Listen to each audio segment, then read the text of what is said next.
ខ្ញុំផ្ដល់ឱកាសសម្រាប់បងប្អូនម្ចាស់អាជីវកម្មដែលមានបញ្ហាក្នុងការរៀបចំប័ណ្ណចិត្តសម្រាប់ជួលសេវាកម្មផ្សេងៗអឺសម្រាប់ស្ថានភាពបែបនេះបងប្អូនម្ចាស់អាជីវកម្មនឹងទទួលបានការfree ជូននៅសេវាកម្មគ្រប់គ្រងបណ្ដាញសង្គមឬក៏យើងអាចនិយាយថា boosting service ឬក៏យើងអាចនិយាយថាសេវាកម្មគ្រប់គ្រង page ឬភាសាខ្មែរយើងប្រើប្រាស់ពាក្យការគ្រប់គ្រងបណ្ដាញសង្គមឬក៏ marketing campaign ឬក៏ advertisement campaign ហ្នឹងទៅតាមប្រភេទខុសៗគ្នាអញ្ចឹងនៅក្នុងនេះខ្ញុំ free ជូនសម្រាប់សេវាកម្ម boosting ហើយបងប្អូនម្ចាស់អាជីវកម្មដែលកំពុងតែមានបញ្ហាទាក់ទងទៅនឹងការរៀបចំប័ណ្ណចិត្តទាក់ទងទៅនឹងការធ្លាក់ចុះនៅប្រាក់ចំណូលយើងអាច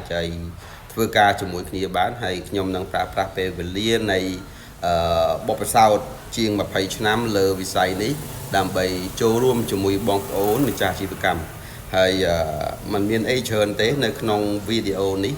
អ្វីដែលជា skill អ្វីដែលជា experience របស់ខ្ញុំនឹងប្រមូលមកដើម្បីជួយជំរុញការលក់សម្រាប់បងប្អូនម្ចាស់អាជីវកម្មអញ្ចឹងហ្នឹងហើយអរគុណច្រើនបងប្អូនដែលបានឃើញវីដេអូនេះបើសិនជាអាចជួយណែនាំឲ្យម្ចាស់អាជីវកម្មផ្សេងៗគាត់ទទួលបានដំណឹងឬក៏ការផ្ដល់ជូនដ៏ល្អនេះផងអរគុណច្រើនជម្រាបលា